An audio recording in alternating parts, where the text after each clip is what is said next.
All right, Kerry, thank you. Our time now 7:12. Good morning. I'm Dan Edwards with you, and I have a very special guest this morning, David Holbrook. And David is the son of the deceased U.S. Ambassador Richard Holbrook, who was the principal architect of the Dayton Peace Accords, negotiated in Dayton at Wright-Patterson Air Force Base in 1995. First off, sir, thank you so much for being with us. Great to be here. It's great to be back in Dayton. It's hard to believe it's been 18 years since that agreement was brokered. And it holds up to this day. I mean, it holds up very well. And no U.S. soldiers killed in combat at all.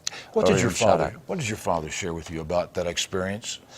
It was so intense. I mean, I think he was so tired the entire time he was here in Dayton because he was basically working around the clock. But I do know that Dayton, Ohio held a really special place in his heart. This is a man who had been, Afghanistan, worked in Morocco, worked in Vietnam, all these different places. But he felt a really deep and abiding connection to this city. You feel so important to document this now that you've undertaken a documentary, which of course includes Dayton. Right.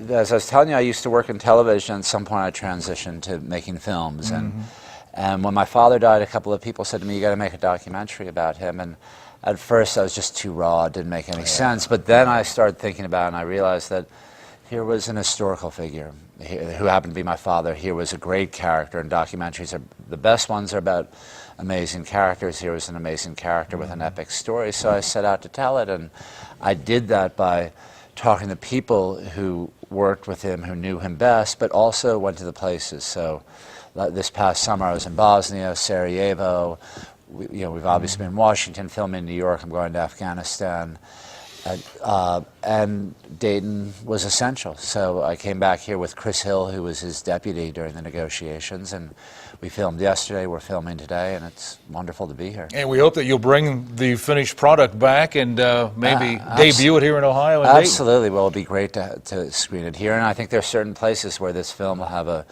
real resonance, and of course Dayton, Ohio.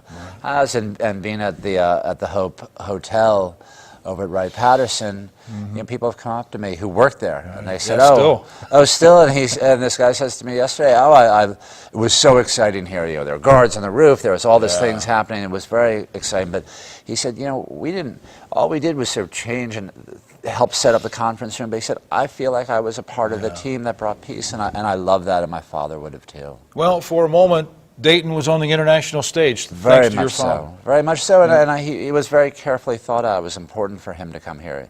Where should they hold these peace talks? The Europeans want them to hold them in Europe, but the Americans had led the process, and my father said, no way, we're going to let the Europeans do this. We're going to do this in America.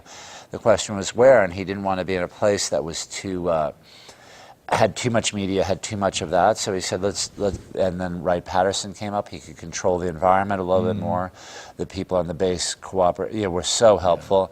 But it was also the city came together, I think, to really say, here's a chance to not redefine, but add something else to our legacy of accomplishments. Well, a great deal of pride from this community, and we'll continue to share that with you and support you in your efforts, and we look forward to the finished product. I really appreciate being here, Dan. Pleasure to meet you, sir. You as well. Thank